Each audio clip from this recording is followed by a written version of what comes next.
So today we're going to look at just a general class for the lower back and pelvic area. We're going to start in standing and just do a general warm-up, and then we'll go down onto the mat and work with some spine stability work and mobility work. So join along. I've got a few props. It's more of a Pilates block than a yoga block because it's the wide one that you can fit your full foot on, or a large book would do. I've got an overball which is optional for some of the exercises we're going to do. We'll do some pelvic clock work and we'll do some thread the needle work, and it's optional to use an overball. An alternative option for thread the needle is a roller, either a long one or a short one. So those are just extra props that if you have them at home, you can add them in. I'll put the roller on the floor so it doesn't bang. And we may or may not bring them in as little bits of extra stuff you can use. I've got a couple of head cushions. I probably won't use them, but if you know when you're lying on your back, you need a little bit of support to stop your chin poking by putting a little bit of extra behind your head. Make sure you've got something for that. And also when you do, I'm not sure where we'll go on tummy work, but if we get down onto our tummies, it's useful to have a pad for the forehead. So we'll just work along and see how we go today. Just a general class.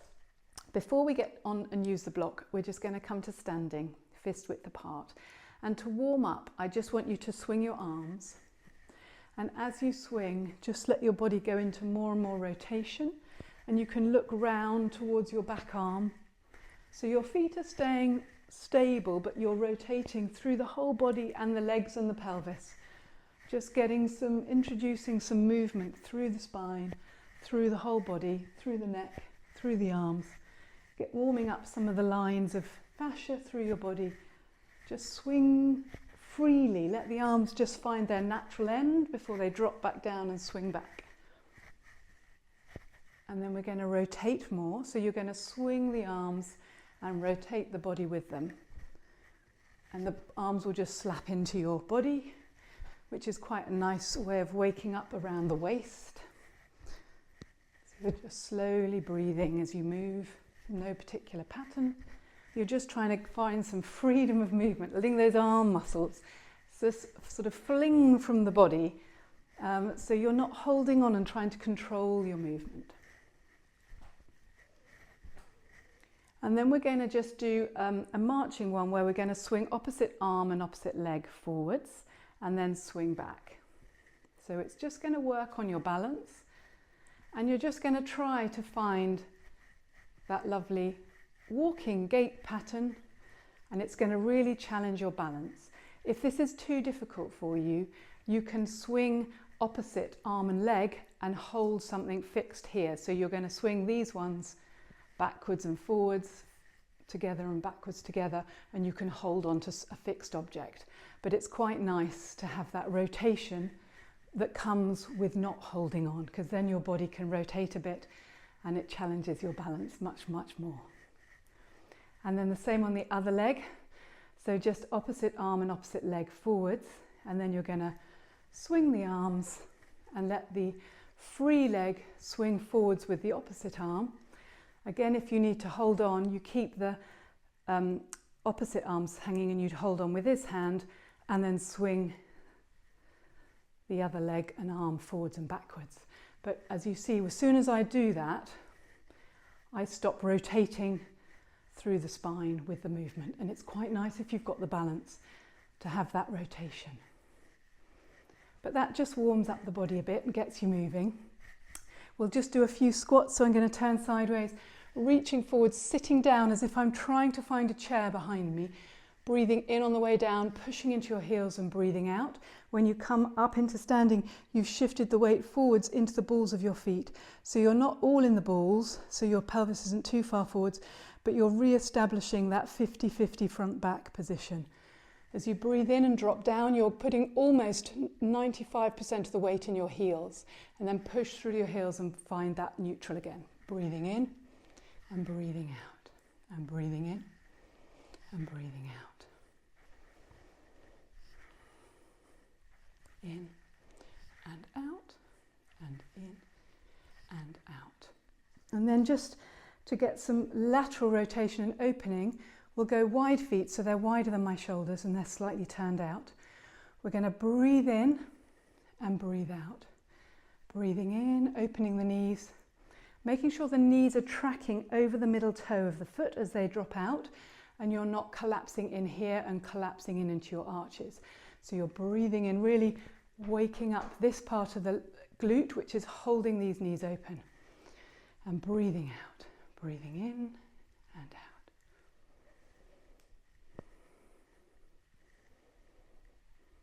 Two more. And last one. And coming out. And then just doing some toy soldier with the arms, reaching one up, one down. You can come up onto the balls of your feet and then reach the opposite heel down, reaching up with the opposite arm.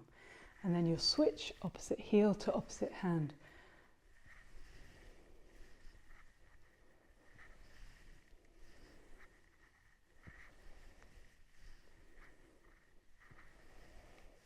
So this is a really good way of just waking up all the joints through the body. So if you've been sat for a long time over the Christmas period, either at the desk and it's hard to get out at the end of the day because it's so dark, you can just do, even if you just do this routine for 5 minutes to wake all the body muscles and joints up. It's a really nice little routine to do. And then circling your shoulders off. And we're going to bring in a bit of pelvic work.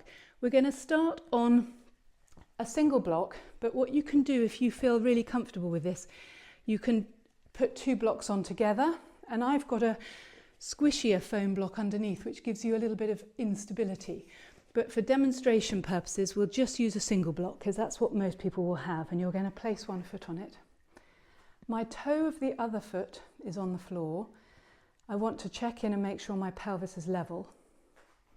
And then I'm going to lift the toe of that other foot off the floor. So if sideways on, this foot is as if it's flat on the floor. So the toe is not reaching, the toe is not pointing down, the heel and toes are level. And then from here, I want you to lower the floating foot towards the floor, but I don't want you to collapse into this hip to get that movement. It is a matter of lengthening the space between the ribs and the pelvis on this side and then shortening it back up. Lengthening, and rather than just shortening here, I want you to stand into this leg. So we start to feel the work in this lateral glute. So you're reaching the flat foot to the floor and stand into your standing leg. Reaching to the floor, lengthen through this waist, stand into the standing leg to bring you back up. Breathing in, breathing out, breathing in, breathing out. Doesn't have to be a big movement, but you'll start to feel it in that lateral thigh. Breathing in, breathing out, breathing in, breathing out. This knee stays straight, so you're not dropping the knee. You're keeping this leg really strong and straight. Drop the pelvis, straighten the pelvis. Drop the pelvis, straighten the pelvis, and releasing off. Switching over the legs. Find the other leg as your standing leg. Use the other toe, the floating leg, toe on the floor, just to find your balance and find your pelvic straight position. Then peel the toes of that floating leg off so the foot is flat. Then you're reaching through without collapsing at the hip. So you're just going to try and reach the foot and then push into this leg to stand. Reach the foot, push into this leg to stand. Reach, push in, reach, push in. And you should start to, after a number of them, start to feel that lateral pelvis muscle groups working to stabilize your pelvis in a way that it has to when you're walking for one leg balance and stability. Breathing out to bring up, breathe in to drop down, breathe out to stand up, breathe in to drop down. So it's a really good balance challenge, and you should feel that it's really woken up those lateral hips. So then we're going to come down onto our hands and knees, and we're going to just do some cat-cow work and just loosen up the spine and do some side flexions of the spine, and then we'll do some rotation, which is when we can add the overball or the roller, or neither if you don't have either.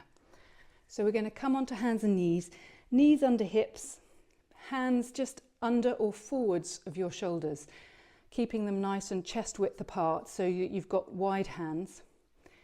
So for cat-cow, you're just thinking of opening the shins into the floor and getting a nice base of support through the legs and a nice base of support through the palms.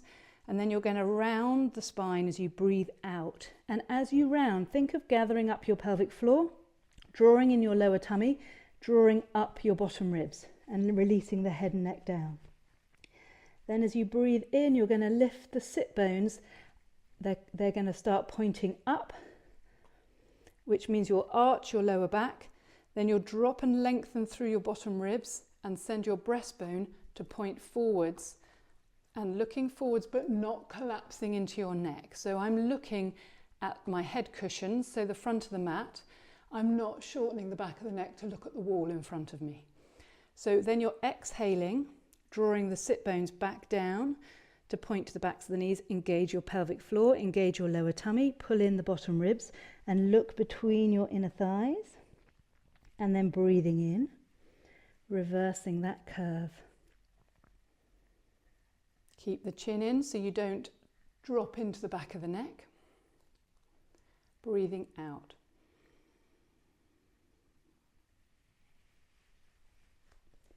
And breathing in.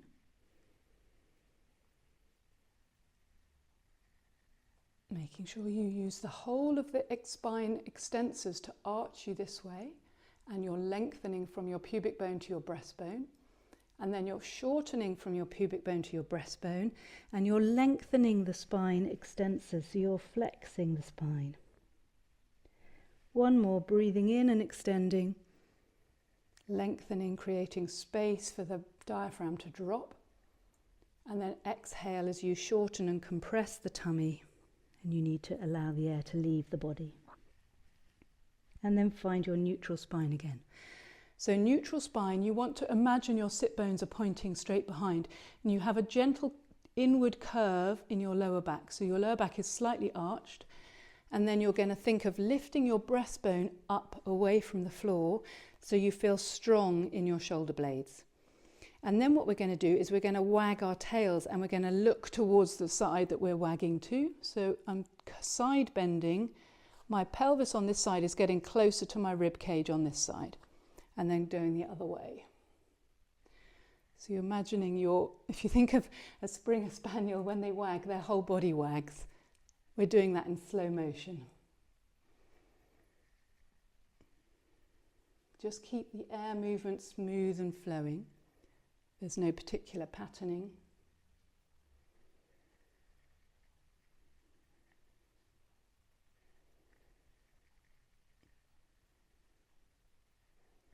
Last one. And coming back.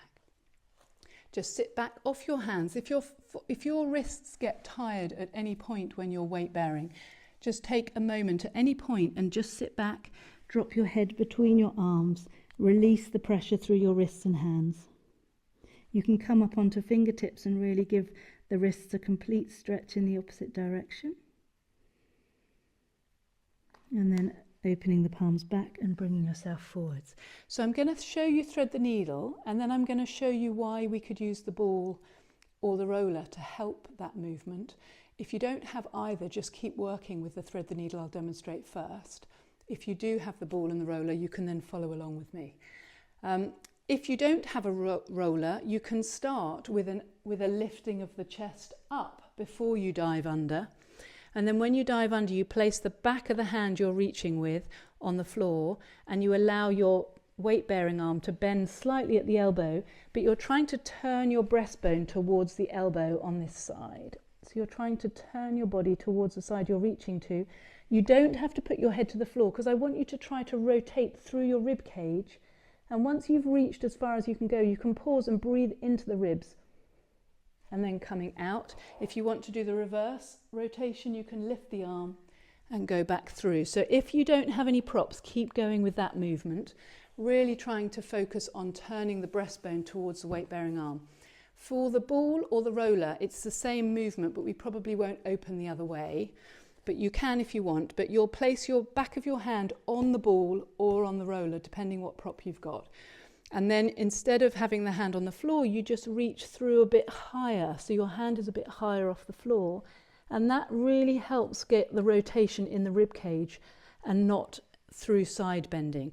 If you want to, you can then still open back and go back down through again. But when you've got the ball, it might move around a bit too much for you to do that.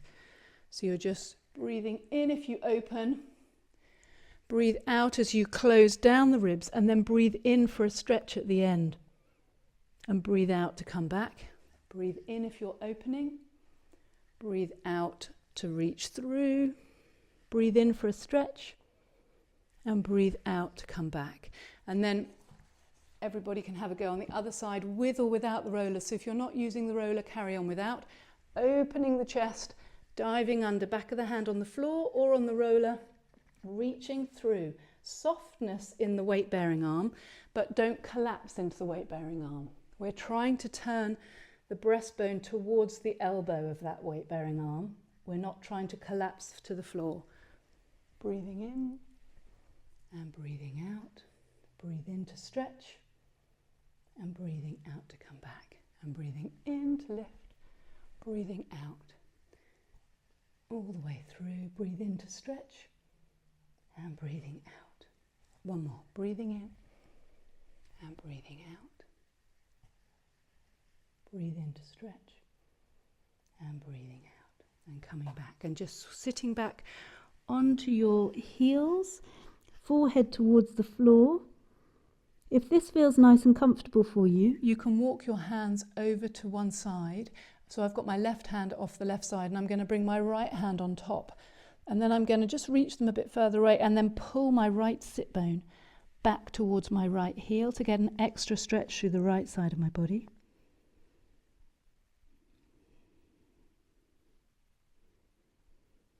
And then we can come to the other side.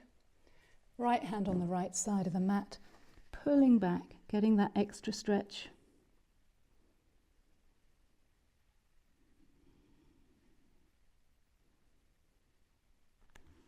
And then coming back up to sitting. Then we're going to go on to our backs. I know that I don't need the head cushions, but you use them if you want them. And I'm going to bring the overball in. If you have the overball, we can add it for the next exercise. So what we're going to do now is we're going to do a pelvic clock. So your feet are flat on the floor. You have your diamond-shaped hand and you're placing it onto your pelvis.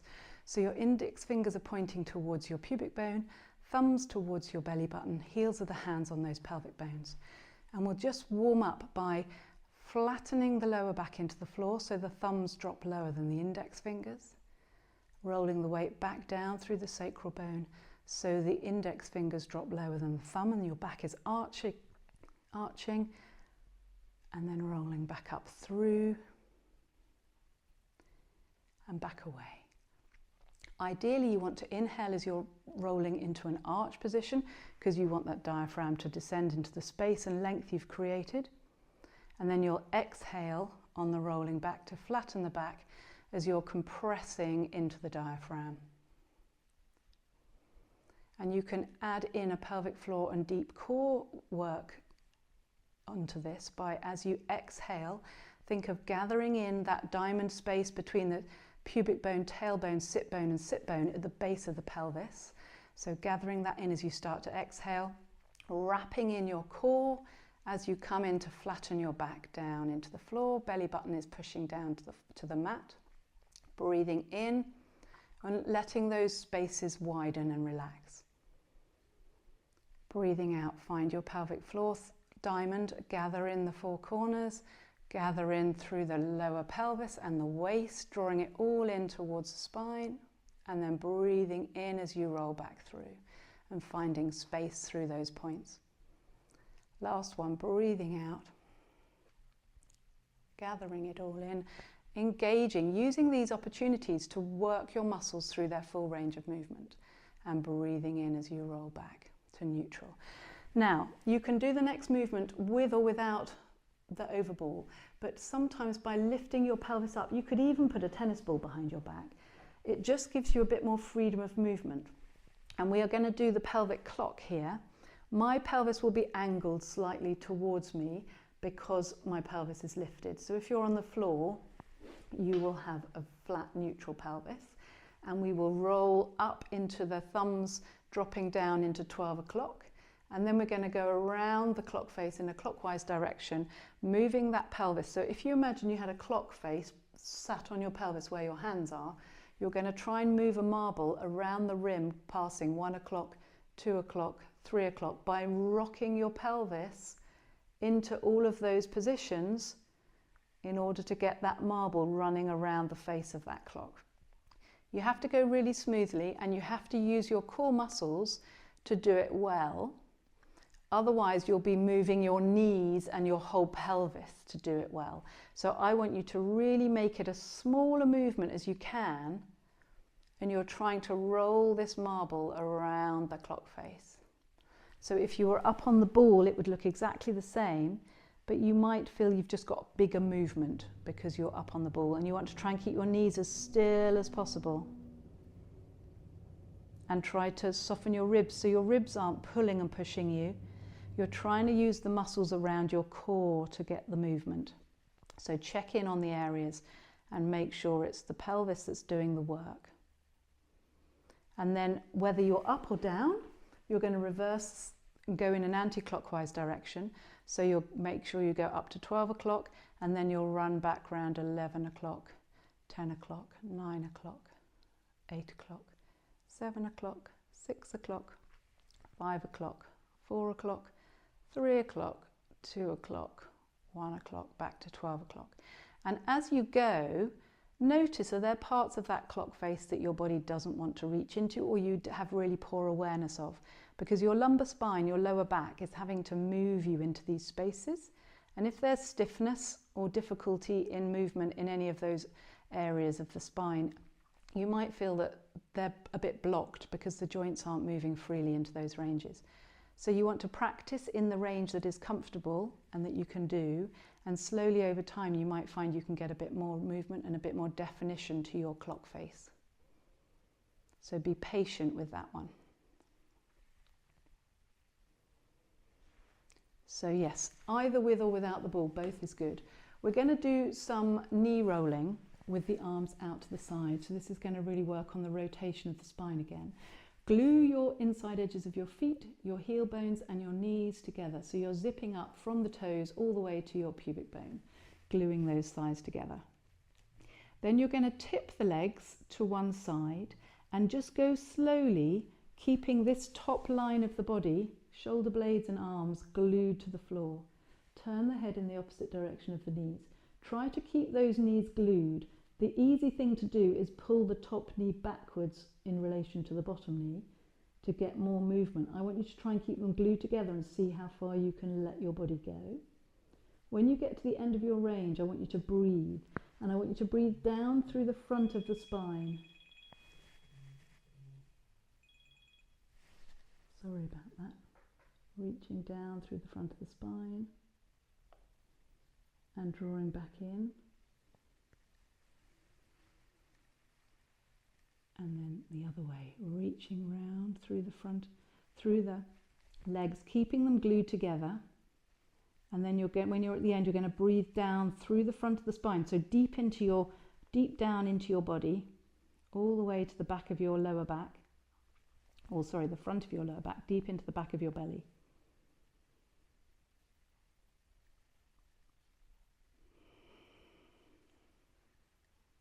Breathing in as you go over. Trying to breathe that air all the way down through the inside of your body towards the back of it. And then use the exhale to come back. Inhale, lengthening the spine, gluing those knees and ankles together. Try not to let them slide apart.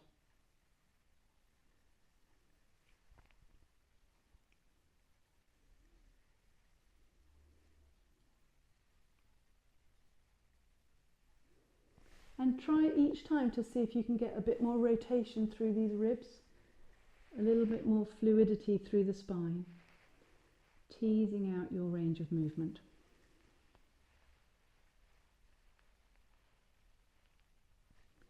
And coming back to the middle. And then we're going to just bring the knees into our chest.